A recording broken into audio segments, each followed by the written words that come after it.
என் உயிரிலும் மேலான ஜோதிட ஆன்மீக பெருமக்கள் அனைவருக்கும் ராமநாதபுரத்திலிருந்து டாக்டர் ஆர் தனசேகரனின் அன்பான வணக்கங்கள். உலகெங்கும் இருந்து இந்த வள்ளிடி ஜோதிடம் யூடியூப்பை பார்த்து கொண்டிருக்கக்கூடிய என் இனிய தமிழ் நெஞ்சங்களே, உங்கள் அனைவருடைய இல்லங்களிலும் மகிழ்ச்சியும் சந்தோஷமும் பெருகட்டும், அன்பும் ஆனந்தமும் நிலைத்திருக்கட்டும். இந்த அற்புதமான தருணத்தில் உங்களோடு பயணிப்பதில் பெரும் மகிழ்ச்சி அடைகின்றேன். எல்லாரும் எல்லாமும் பெற வேண்டும், இல்லாமை இல்லாத நிலை வேண்டும் என்பது தான் நம்ம எல்லோருடைய தாரக மந்திரமாக இருக்கணும். இறைவன் எல்லாருக்கும் எல்லாமும் கொடுக்கணும் அப்படிங்கிறதுல எந்த மாற்று கருத்தும் இல்லை. பொதுவாக நான் சொல்லும் போதெல்லாம் சொல்கிறது எப்படின்னா, ஒவ்வொரு மாநாட்டுக்கும் ஒவ்வொரு விசேஷங்களுக்கும் நான் போயிட்டு வரும்போது அவங்க கேட்குற கேள்விகளும் வித்தியாசமானதாக இருக்கும். நேற்றைய தினம் வந்த கேள்விகளும் சரி, நேற்றைய தினம் நம்மை சந்தித்த நண்பர்களும் சரி, வர வர நீங்கள் விருச்சிக ராசிக்கு பதிவுகளே போடுறதில்ல, விருச்சிக ராசியினுடைய நாயகனாக உங்களை பார்த்தோம், விருச்சிக ராசிக்கு ஒரு அற்புதமான ஒரு நிகழ்வை கொடுக்கக்கூடியவராக உங்களை பார்த்தோம், தற்போது நீங்கள் எங்கள் விருச்சிக ராசிக்கு ஒரு சிறப்பான பதிவுகளே இப்போ தர்றதில்லை அப்படின்னு சொன்னாங்க. இல்லைங்கய்யா, நிறைய பதிவுகளை கொடுக்கணுங்கிறது தான் எல்லாருக்கும் ஆசை. இந்த பதிவுகளை கொடுப்பதில் எனக்கு நிறையவே ஆசை. விருச்சிக ராசியின் மீது அளவற்ற ஒரு ஆய்வுகளை கொண்டவன் நான் ஆரம்பத்திலிருந்தே. இந்த விருச்சிக ராசி மட்டும்தான் எனக்கு நிறைய விருதுகளை வாங்கி தந்ததுன்னு கூட சொல்லுவேன், அதை ஆய்வு செய்ததற்காக. அப்படிப்பட்ட ஆய்வுகளை செய்த நான் விருச்சிக ராசிக்கு பதிவுகள் போடாமல் இருக்க முடியுமா? விருச்சிக ராசியிலிருந்து லட்சக்கணக்கான நண்பர்கள் எனக்கு வாடிக்கையாளர்களாக இருக்கிறார்கள் என்பது உலகறிந்த உண்மை. உலகம் முழுவதும் இதில் ஆயிரக்கணக்கான பேர் கடுமையான கஷ்டத்திலிருந்து மீண்டிருக்கிறார்கள் அப்படிங்கிறதையும் நான் இந்த இடத்துல சொல்லணும், பதிவு பண்ணணும். 100% விருச்சிக ராசி மீண்டிருக்கிறது.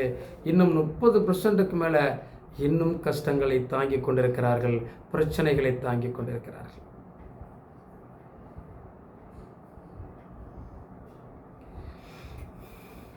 விருச்சிகம் தன்னுடைய சாதனையில் அளப்பரிய அன்பை பெற்றது. உலகளவில் மிகப்பெரிய சாதனைகளை பெற்றது. ஆனால் அதற்கு இழப்புகளும் அதிகமாக இருந்திருக்கிறது. ஒரு சாதனைகளை செய்யக்கூடியவர்களுக்கு நாம் அப்பிருந்தே பார்க்குறோம், நிறைய சோதனைகளை கடந்து வந்திருக்கிறார்கள். அதை நம்ம மறுக்க முடியாதுல்ல. இன்றைய நமது பாரத பிரதமர் அவர்கள் கூட விருச்சிக ராசி விருச்சிக லக்னம் என்கிறோம். அவர்கள் செய்த தியாகம் அளப்பரியது. எவ்வளவு தியாகங்களை செய்திருக்கிறார்கள் வாழ்நாளில் பார்த்தோம்னா நிறைய இருக்கும். ஆனால் அவர்களுக்கு வராத விமர்சனங்கள் இருக்கிறதா? நிச்சயமாக இல்லை. நான் ஏன் பிரதமரை பற்றி சொன்னேன்னா, நம்ம எல்லாருக்கும் தெரிந்தவர் அப்படிங்கிறதுக்காக சொல்கிறேன். ஆனால் அவர் உலகம் முழுவதும் போகிற போது அங்கு இருக்கக்கூடிய மக்கள் அவருக்கு கொடுக்கக்கூடிய வரவேற்பு, ஒரு விஷயத்தை நம்ம தெளிவாக சொல்லணும்னா, விருச்சிக ராசியால் மட்டும்தான் சில விஷயங்களை முன்கூட்டி ஆய்வு செய்யக்கூடிய தன்மை இருக்கும். விருச்சிக ராசியில் பிறந்தவங்களை நீங்கள் போய் பாருங்கள், நிச்சயமாக அவர்களுக்கு ஒரு தன்மை உண்டு. எதையும் அலசி ஆராயும் தன்மை உண்டு. ஒருத்தர் பேசுகிறாங்க, ஒரு விஷயத்தை பற்றி சொல்கிறாங்க அப்படின்னா, இவங்க எதற்காக பேசுகிறார்கள், ஏன் பேசுகிறார்கள், அவர்கள் என்ன நோக்கத்தோடு பேசுகிறார்கள் என்பதை நிச்சயமாக விருச்சிக ராசி முற்றிலும் அறியும். யாம் அறியேன் பராபரனேன்னு அவங்க சொல்லிட முடியாது. அவங்களுக்கு தெரியும் சார் தெரிஞ்சு எதுக்கு சார் சிக்கலில் மாட்டுறாங்க? அதுதானே பிரச்சனை. விருச்சிகத்தை பொறுத்தளவில் கடந்த கால வாழ்க்கைகளை பற்றி நினச்சி பார்த்தா இப்போ வாழ முடியாது சார். அவருடைய இளம் வயதுகளிலிருந்து தொடர்ந்து வந்த பிரச்சனைகள் என்ன, அவர்கள் சோதனைகளை கடந்து வந்தது என்ன, அவருடைய நண்பர்கள் அல்லது உறவினர்கள் அல்லது பெற்றவர்கள் அல்லது திருமணம் செய்தவர்கள் அல்லது குழந்தைகள் ஒவ்வொரு ஸ்டெப்பாக அவங்க தாண்ட வேண்டியிருக்கிறது. நான் ஒரு மாநாட்டுக்கு, ஒரு கருத்தரங்கத்திற்கு போகிற போது இப்படியெல்லாம் சில விஷயங்களை சொல்கிற போது அவர்களுடைய மனசில் ஆழ்ந்து கவனிப்பாங்க. உள்ளுணர்வு ஏதோ சொல்லுது சார். கடந்த கால வாழ்க்கையை பற்றி நம்ம நினைக்கும் போது இதையெல்லாம் தாண்டி வந்திருக்கிறோமா அப்படின்னு ஒரு தோற்றத்தை ஏற்படும். உண்மை அதுதான் சார். ஒரு மிகப்பெரிய பிரச்சனைகள், அதாவது தொழில் பண்ணுறோம், வியாபாரம் பண்ணுறோம், வர்த்தகம் பண்ணுறோம், அதுலேருந்து நம்மளால் தப்பிக்க முடியலையே. அப்போ இவர்களுக்கான காலகட்டம் எங்கே இருக்கிறது? என்ன சொல்ல வருது? அவர்கள் ஆன்மீகத்தை பற்றி கொள்கிற போது சோசியல் சர்வீஸ், பொதுவான உயிரினங்களுக்கு, பொதுவாக மனிதர்களுக்கு தான தர்மங்களில் தன்னை ஈடுபடுத்திக் கொள்கிற போது அந்த கடுமையான சிக்கலிருந்து வெளியே வர்றாங்க. காஞ்சி பெரியவர் கூட அப்படித்தான், கிருபானந்த வாரியார் கூட அப்படித்தான். பிரச்சனைகள் வரும்போது தான் அவங்கெல்லாம் சோசியலுக்குள்ளே போனாங்க. முருகா அப்படின்னு பற்றி கொண்டார். இறைவன் மீது அதிக பாசத்தை கொண்டவர்களாக இருந்தார்கள். கஷ்டத்தில் விளிம்பில் இருப்பவர்களுக்கு ஏதாவது ஒன்று பண்ணி அவங்கள மேலே கொண்டு வர்றதுக்காக பாடுபட்டாங்க. விருச்சிக ராசியில் பிறந்தவர்கள், அதுலேயே விசாக நட்சத்திரத்தில் பிறந்தவங்க ஓடிக்கிட்டே இருக்காங்க. ஏன்னா விசாகம் குருவோட நட்சத்திரம். விருச்சிக ராசி காலாம் இடத்துக்கு காலபுருஷனுக்கு 8ஆம் இடம். அந்த 8ஆம் இடம் என்பது பிரசவ அறை, வலி, வேதனை, ஆயுத கிடங்கு, அது எல்லாவற்றிலும் பாதுகாப்பாக இருக்க வேண்டிய இடம், ரகசிய இடம், மறைமுகம் இடம். அந்த மறைமுக ரகசியங்களை ஆய்வு செய்து தனக்கான விஷயத்தை வெளி உலகத்துக்கு கொண்டு வருவதற்காக போகணும். அதே நேரத்தில் தன்னுடைய மதிப்பு, மரியாதை, கௌரவம் கெட்டக்கூடாது அப்படிங்கிற ஒரு விஷயத்தில் ரொம்ப கவனமாக ஈடுபடக்கூடியவங்களாம் விசாக நட்சத்திரம். தனக்கு இருக்கக்கூடிய பிரச்சனையை வெளியிலையும் சொல்ல முடியல, அதற்காக தன்மானத்தை விட்டு கொடுக்க முடியல. இவங்ககிட்ட இருக்கக்கூடிய குணாதிசயம், தன்கிட்ட என்ன இருக்கோ, யார் இல்லைன்னு வர்றாங்களோ கொடுத்துருவாங்க. விருச்சிகம் ராசியில் விசாக நட்சத்திரத்தில் பிறந்தவங்க. ஆனாலும் இவர்களுக்கு சோதனை அதிகம், இழப்புகள் அதிகம். ஒருத்தர் ரொம்ப கஷ்டப்படுறாரு அப்படின்னு சொன்ன உடனே இவருக்கு மனசு தாங்காது. அவருக்கு உதவி பண்ணுவோம்னு அதை கொடுத்துட்டா அவர் திருப்பி அதை தரமாட்டார். அது இழப்புகள் தானே. இப்போ ஒரு சுச்சுவேஷனில் நம்ம ரொம்ப சிரமத்தில் இருக்கோம் அப்படின்னு சொன்னால் கூட அது குழந்தைகளோ, மனைவிகளோ, உறவுகளோ நம்பாது. தான் அதில் ஏதோ ஒரு குற்றம் செய்ததாகவே அவர்கள் குத்தி காட்டுகிறார்கள். அங்கே வேதனையின் விளிம்பிலே சிக்கிக் கொள்கிறது. அனுசம் அதை விட ஒரு படி மேலே. அனுச நட்சத்திரத்தை பொறுத்தளவில் சுயநலம் அதிகமாக இருக்கும். தனது கணவன், தனது குழந்தை, தனது வீடு, தன்னை பற்றிய சிந்தனை அதிகமாக இருக்கும். ஏன்னா அது சனி. மிகவும் தூய்மைப்பட்டது, அடி வாங்கியது, கஷ்டப்பட்டது. இளம் வயதில் ரொம்ப உழைத்து வாழ்க்கையில் முன்னுக்கு வருவதற்காக போராடியது. அப்பா அம்மா ரொம்ப கஷ்டப்பட்டு தான் நம்மளை வளர்த்தாங்க, படிக்க வச்சாங்க, உருவாக்குனாங்க அப்படின்னு ஒவ்வொரு விஷயத்தையும் அது ஸ்டெப்பாக உணரும். அதனால் தேவையற்ற விஷயத்தில் மாட்டிக்கிறதுக்கும் பயப்படும். என்னதான் உறவுகளாக இருந்தாலும், என்னதான் சொந்தங்களாக இருந்தாலும், தன் வசப்படுத்திக் கொள்வது, தனக்கான காரியத்தை சாதித்துக் கொள்வதில் ரொம்ப கவனமாக இருக்கும். சில நேரங்களில் உறவுகளோ உரிமைகளோ நம்முடைய நட்புகளோ ஏதாவது எடுத்தறிந்து பேசுகிற போது நேருக்கு நேராக பட்டன பதில் சொல்லக்கூடியது அனுசம். அது சில நேரத்தில் சில பேருக்கு பிடிக்காது. இந்த அனுசம் சனிபாவனை நட்சத்திரம் இல்லையா, செவ்வாய் வீட்டில் இருக்கு இல்லையா, சனியும் செவ்வாயும் இணைகிறவர்கள் எல்லாம் போராட்டத்தின் விளிம்பில் இருக்காங்க. இளம் வயதிலிருந்து ரொம்ப போராடுவாங்க. ஆனால் இவங்ககிட்ட ஒரு விஷயம் என்னென்னா அவசரம், நிதானமின்மை. நல்லவர்களை, தன்னோடு இருப்பவர்களை, தன் வளர்ச்சிக்கு உதவியவர்களை கால சூழ்நிலையால் பகைத்து கொள்ளக்கூடிய சொல்ல வந்துடும். தன்னுடைய வளர்ச்சிக்காக உதவியவர்களாக இருக்கலாம், தன்னை உருவாக்கியவர்களாக இருக்கலாம், தன் வாழ்க்கைக்கு சமதர்மமான விஷயங்களை செய்து நம்முடைய வளர்ச்சிக்கு காரணமாக இருந்தவர்களாக இருக்கலாம். அவர்களையெல்லாம் பகைத்து கொள்ளக்கூடிய விஷயத்தை அவங்க ஆரம்பிச்சிடுவாங்க. ஆனால் இவங்களுக்கு யாரெல்லாம் சதி செய்தார்களோ, பாதிப்பு அடைய செய்தார்களோ, வளர்ச்சியில் தடையை செய்தார்களோ அவர்களை நண்பர்களாக ஏற்றுக்கொள்வார்கள். இவர்கள் பாதாளத்தில் தள்ளப்படுவார்கள். அங்கே அதான் சிக்கல் வரும். எது சரி எது என்பதை தீர்மானிப்பதற்கு நேரம் கொடுப்பதில்லை. அவசரத்தின் விளிம்பு. தன்னுடைய பொருளாதார கட்டமைப்பு என்பது எல்லாருக்கும் உண்டு. அந்த கட்டமைப்பு உருவாக்கக்கூடிய கடமை இருக்கிறது அல்லவா, அதில் கவனம் செலுத்த வேண்டிய கடமையும் இந்த விருச்சிகத்தில் உள்ள அனுசத்துக்கு உண்டு.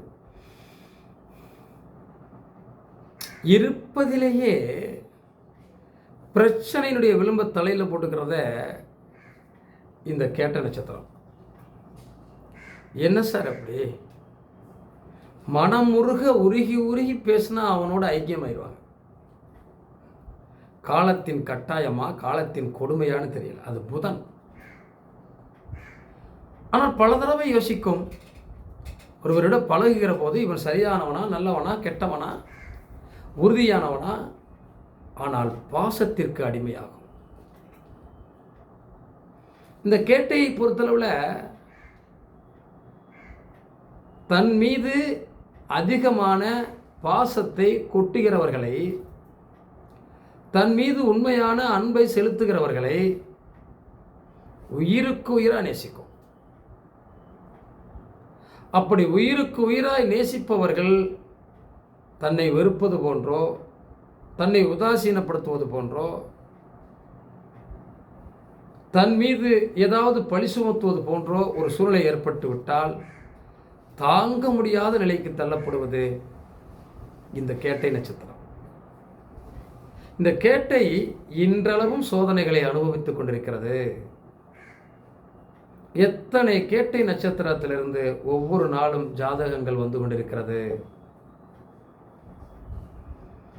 தீர்ப்பு என்ன, தீர்வு என்ன என்பதை நாம் சரியாக புரிந்து கொள்ளும் வரை கேட்டை சோதனைகளை அனுபவித்துக் கொண்டிருக்கிறது. சரியான நண்பர்களோடு பேசணும், சரியானவர்களோடு உறவு வைத்துக் கொள்ள வேண்டும், சரியான நண்பர்களை தேர்ந்தெடுத்துக் கொள்ள வேண்டும். இந்த விஷயத்தில் தவறு இந்த கேட்டைக்கு வருது. ஆனால் இவர்களிடம் வருவதிலே 180% நண்பர்கள் தவறானவர்களாகவே இவர்களை ஏமாற்றுகிறார்கள். ஒன்று பணத்தை அடிச்சுட்டு போயிடுவாங்க, நல்லா பேசி பழகி அவங்கள்ட்ட இருந்து பணத்தை வாங்கிடுவாங்க. அவங்களுடைய நோக்கமே இவங்க இருக்கிறத பிடுங்குறதா தான் இருக்கும். அல்லது அவர்கள் மீது உண்மையான அன்பு வைத்திருப்பதாக சொல்லி அவர்களை ஏமாற்றுவார்கள். அல்லது உன்னை திருமணம் செய்து கொள்வேன் சொல்கிறேன் அப்படிங்கிறத கடைசி வரை நம்ப வைப்பார்கள். கடைசியில் கலட்டி விட்டுருவாங்க.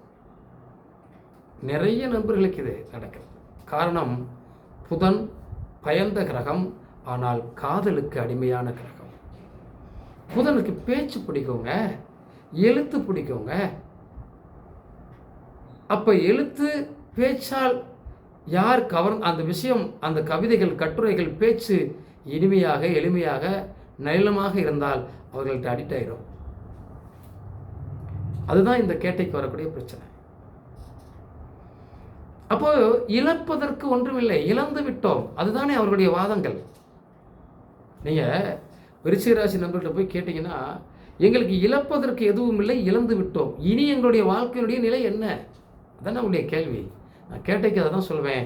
கேட்டை நட்சத்திரத்தினுடைய தீர்வாக இருப்பது மீனம் ராசி. உங்களுக்கு 5ஆம் இடம், குலதெய்வம், பூர்வ புண்ணியம். அப்படிப்பட்ட நண்பர்கள் தீர்வாக இருப்பார்கள். இன்னைக்கு இந்த விருச்சிக ராசிக்கான ஆய்வுகளை நான் இந்த இடத்துல பதிவு செய்த போது நிறைய ஆய்வுகளை பதிவு பண்ணியிருக்கோம். அதில்